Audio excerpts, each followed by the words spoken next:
redefine yourself, do that harvesting of all your knowledge and wisdom, then I think you are able to bring a calmer, bigger perspective to the world from your soul, from a higher place Right. than from your ego place where we used to be. Almost from the balcony. Heifetz, who's from Harvard, talks about standing on the balcony and looking down at things, because sometimes we get lost on the dance floor.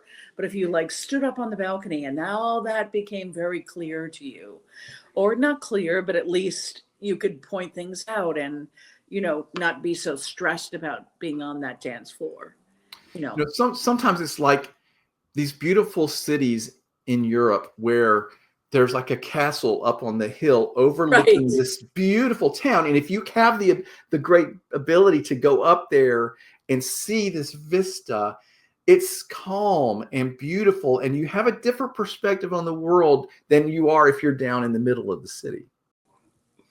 Hey everybody, it's Tim Hinton, the Beast of the Marching Arts. I hope you'll call me Beast if you ever see me out and about. And with me tonight, Dr. Mary White. Mary, how are you? I'm doing so good, Tim. I'm so glad to see you and have really been glad to participate in these series. Now, you read the book, kind of the series is based on, but I have not. Right, which was sort of by design, because I was like, well, let me read the book, take notes, get some ideas. The book is Learning to Love Midlife by Conley. Tonight, we're finishing up our 6 conversation series. Tonight, we're talking about the spiritual life, but don't worry, everybody, we're not going to get super deep into religious stuff. It's more about finding your inner soul and calming down and finding your center and your joy and your peace and how you're putting that out in the world. That's what we're going to be talking about. And Mary, I've loved this whole series, and I think this makes sense that this might be where we finish.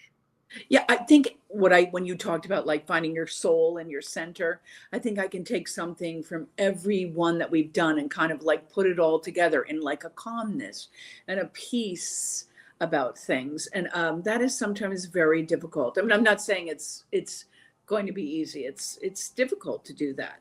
Well, but that's really the premise of this conversation, and this his point about this part of the conversation is, the whole point is finding yourself, giving yourself permission to slow down, find your real joy. Where do you want to go next? How do you want to share your expertise and all the wisdom you've learned? How do you want to harvest all the stuff you've harvested? How do you want to share it? And so this is where we're going next. He started the conversation in a really interesting way. He talks about if you're heading into your midlife time, say you're just retiring from your job, or your life has changed and you're heading into this third act of life, as he's been calling it. If you feel stuck or lost, like you're missing your compass, maybe you're bored, you're not sure what your direction is, Right. His message is that's okay. You don't have to have it all figured out as you enter this next phase. You have to trust that you will be able to harvest all that wisdom and things and find your direction. And I loved that sort of starting point of, if you're feeling like this is weird and different and I don't feel grounded like I normally do, that is understandable. But you could have been grounded in something that is like your work. You could have been grounded in that instead of yourself or your relationship. Like I think I shared last time, and I felt like I shared too much last time, Tim, but I was really attached to my work. That was kind of my life. Absolutely. You were doing great work. And now, like, to slow that down and to find yourself again and find who you are and all that stuff. I mean, yeah, it's still a work in progress for sure. Right. But his point, sort of starting this concept of the spiritual life and that part of yourself, we've talked about this, is you're going to have to sort of rethink, who am I? Here's a quote that he wrote. All of this can be disorienting, but don't fret. A new primary operating system is being installed in your life, upgrading you from the era of the ego to the stage of the soul. This is why in midlife, many of us turn inward. We realize that our soul needs space and solitude and quiet. I know that's true for me. Or perhaps it's that we need the space and solitude and quiet to reconnect with our soul. But as we talked about recently, you have this time of fluence to be able to stop and slow down and consider. This is a real gift we get that we can give ourselves here, is let me take time, be quiet, and reconnect with my inner self now that all of the stuff has maybe starting to settle. And I love that concept too, as well as like a new operating system. Tim, it's like, we're constantly updating our phone. It's okay. Here comes Socks. Sorry. We always say hello to Socks My and thoughts. bye. But like the idea of a new operating system, like it's okay to take that time to find yourself and find your soul and treat it as a process. He's had some really great quotes, Tim, and that's one of them, go Yeah. from ego, did you say ego, to the soul? I mean, Right. He says, for example, the first half of your life, when we're talking about the work and stuff that we were talking about, you're sort of forming your healthy ego. This is a good thing. You're finding yourself. You're finding who you think you are, how you're putting yourself out in the world. But he says the second half of life, which is this midlife time, is about going inward and letting go of your ego. He calls it stand up and show your soul, which is interesting. He quotes a woman named Clarissa Estes, and she says, one of the most calming and powerful actions you can do to intervene in a stormy world is to stand up and show your soul. In other words, bring the light to the situation, or as she says, your courage can give me courage. So this is when we're talking about showing up for the world and making a gift and being a gift to the world. Part of it is showing your real self and bringing that light to difficult situations. Didn't you have a blog post about that the other day? I just talked about this. Yes. I talked about being the light. But this, I feel like my idea is, and I've got this from many other wonderful people that I've been reading and studying, the idea that if you're in the middle of turbulent times, sort of stormy times, dark clouds seem to be around, maybe my job, the reason I'm here right now on the planet at this moment, is to be one of the people that helps to bring that light. And I think that's what they're talking about here. You have the ability, maybe the knowledge and the experience, and now you have this moment in life when you can stop and you can make sure that you're showing up, showing everybody your soul, who you really are, and bringing that light to the world. And it has a certain calmness to it, doesn't it? Absolutely. A certain peace, as you said, it's like a really, I hate, it's overused, but like a Zen moment, a little bit. Is. And the thing is, like, to give yourself permission to do that, and to give yourself permission to like realize, okay, I'm not good at this yet, or this is new, or I'm not sure who I am. Like, this is sort of where we're starting this whole conversation. And that's okay. Give yourself permission to figure it out, but take time to sort of think, let me settle, let me get quiet, let me have that solitude, let me settle into who I am and how I can bring that light to the world. Here's another quote from the book that I love. He says, the soul needs meaning as nourishment. Meaning can come in many forms, but it often comes in the form of service. Through service, you discover a greater sense of who you are and what you're capable of, because you're being guided by your soul instead of your ego. And I do think he's onto something here, Mary, because I feel like when you are able to sort of take this, turn this corner, right, redefine yourself, do that harvesting of all your knowledge and wisdom, then I think you are able to bring a calmer, bigger perspective to the world from your soul, from a higher place, than from your ego place where we used to be. Almost from the balcony. Heifetz, who's from Harvard, talks about standing on the balcony and looking down at things, because sometimes we get lost on the dance floor. But if you like stood up on the balcony and now that became very clear to you, or not clear, but at least you could point things out and, not be so stressed about being on that dance floor. Sometimes it's like these beautiful cities in Europe where there's like a castle up on the hill overlooking this beautiful town. And if you have the great ability to go up there and see this vista, it's calm and beautiful, and you have a different perspective on the world than you are if you're down in the middle of the city. Yeah. I mean, I love this. I always talk about this, by the way, about standing up on the balcony and seeing things, particularly in stormy times or complex times, or when things are getting very complicated and maybe a little mushy and yucky, crunchy. But it's really nice, Tim. This is a really nice way to, like in terms of his thoughts on this. I agree. And, I feel like for me, I feel like we're in turbulent, unknown scary times, sort of. And it really helps me to think, okay, my job is to show up with my soul, as we just said, and then to bring that light to the situation, because you don't know what everybody else is going through, how scared they are. And if I can simply bring the best of myself, bring some light to every situation I enter, I don't want it to feel like pressure. It just feels like an opportunity for me to use that wisdom that we've been talking about, we've been harvesting. Yeah.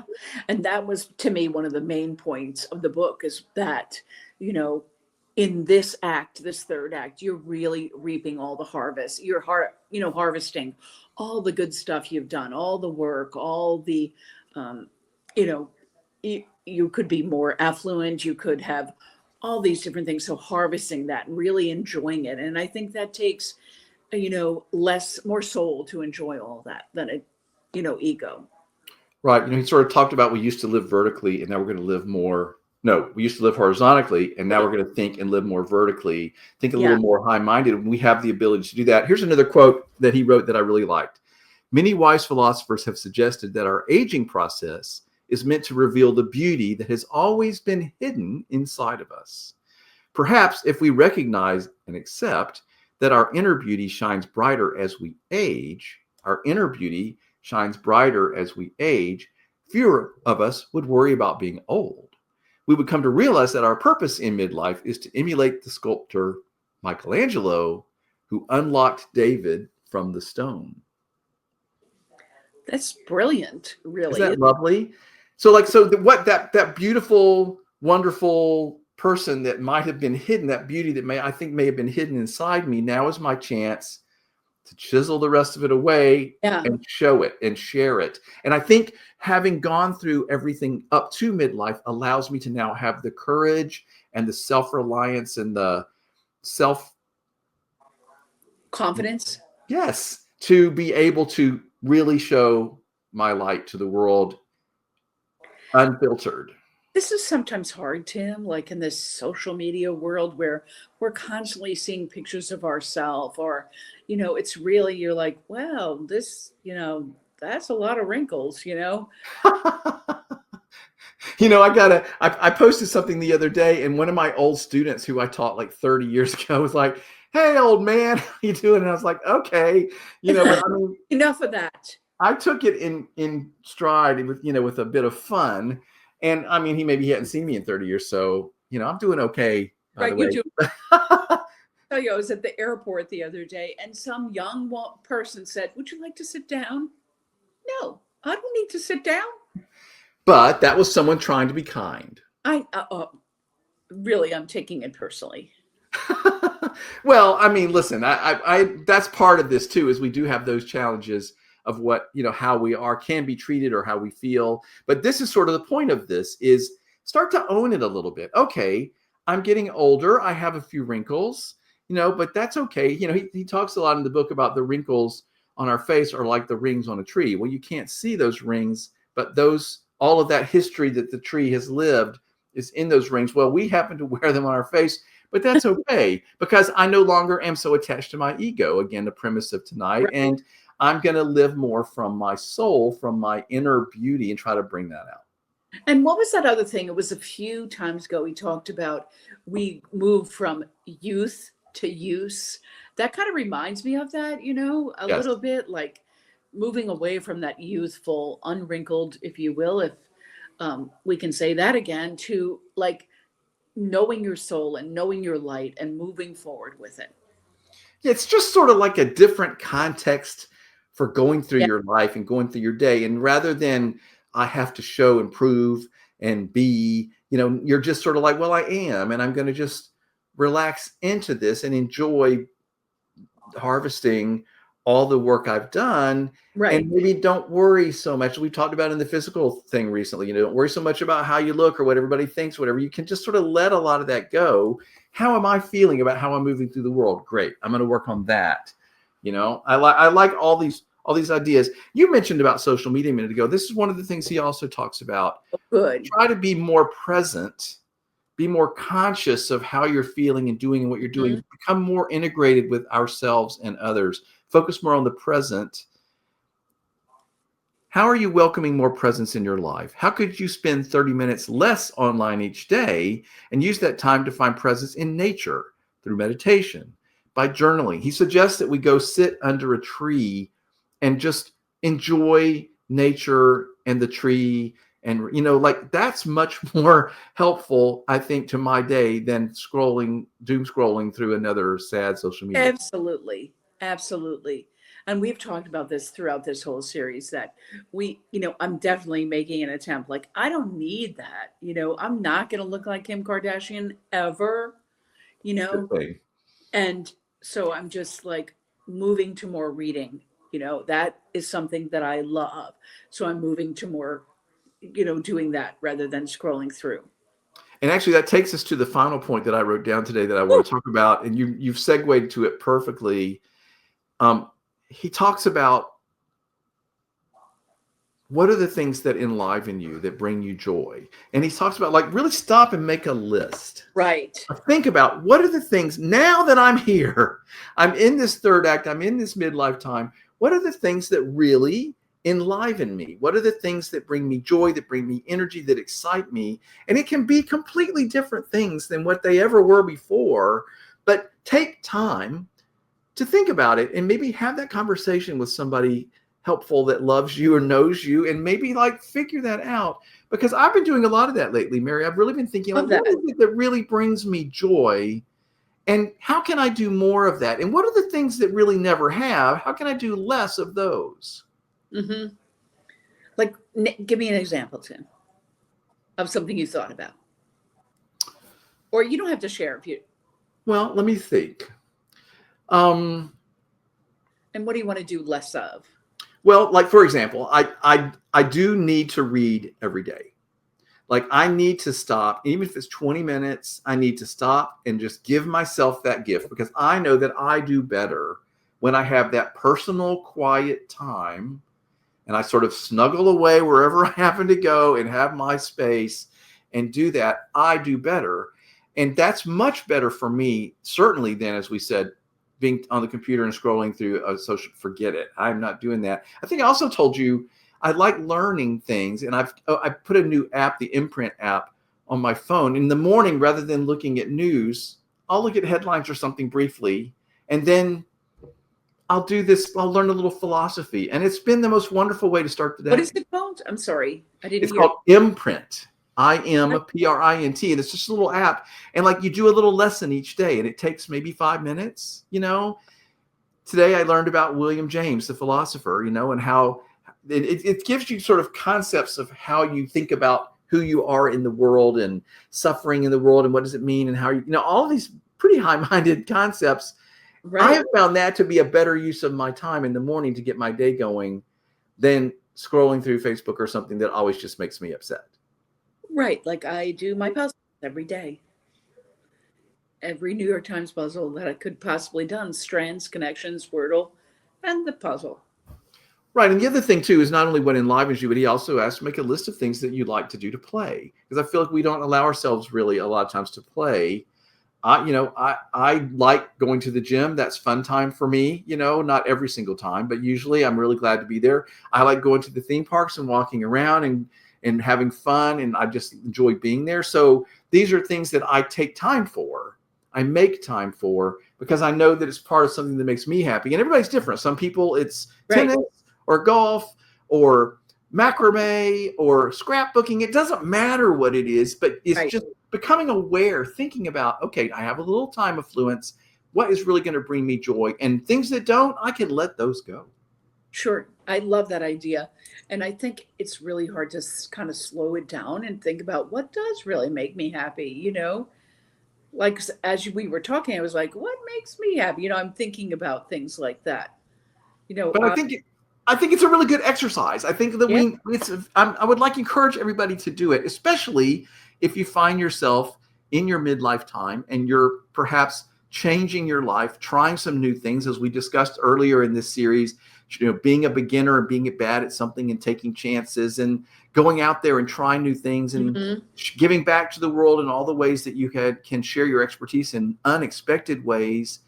But, also think about, well, what are the things what really brings me joy? How do I like to play? And that can be anything from throwing a frisbee on the beach to riding your bike to, writing your novel. It's whatever brings you joy. I'd like to play cornhole, Tim. There you go.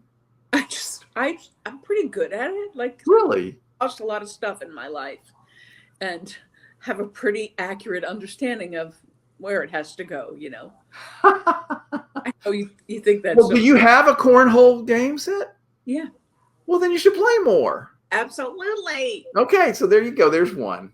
It's so ridiculous that I just shared that. No, I think the point is what was that? I'd like to learn how to play pickleball. I'm so late to that pickleball game, but it's so maybe 2018, but who cares, Mary? That's the point. It doesn't matter if it's cool or hip or current. It doesn't matter. If you want to buy McCall's patterns and sew your own clothes, go at it. It does not matter. We're really dating ourselves by saying McCall patterns, by the way. I don't think anyone knows what that is. But and I'm owning that, everybody. Well, because if you ever go to Joann's Fabrics or something, which I have wandered around looking for something for Halloween, probably, like, you run across all of these things. And my point is, we're not worrying what anybody thinks about it. We're not, I love people that find their thing. I have friends that are my age that love playing Dungeons and Dragons and get together with a group of friends every week. Yeah. And I'm like, this is the best social outlet. You go. Like, I don't care. I think that's a great idea. Like, we know John Bogenschutz, he's like really into disc golf. That's like the coolest thing. And board games. Like, he does, it's very cool. So, but the point is, everybody, is think about this. What is it that you like to do that brings you joy? Find others perhaps to do that with, or just do it yourself, but allow yourself to do that. The last concept is about, he says that growing and aging are the same thing. Because when we think about growing when you're young, the little kid, look how tall you are. You're growing, good for you. But we don't talk that way when people are in their midlife time. You're right. And that really lends itself to is constantly learning and growing and process orientation. That really lends itself to that. I really like that. That I'm going to take away. Yeah. And he asks, ask yourself, how are you still growing today? Right? Like, what are you doing to keep growing? And as you said, that can be learning, that can be trying new things. But one of the whole premises of this conversation we've been having over these 6 sessions and in the book, as I've been using it as a reference, is this very idea of now is your chance to keep growing into whatever, learning all these, trying new things, change your life, move to a new place, do whatever is going to help you just keep experiencing life. And now we're talking about in the spiritual one, keep experiencing that life, but more from the soul, from the inside out.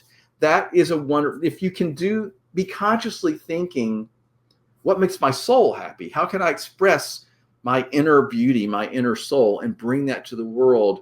That's what we're talking about tonight. And I feel like all of that is something that's worth some time to think about. It's incredible, Tim. I mean, really, I really have a lot to think about, like some more to think about. And Perfect. I love it.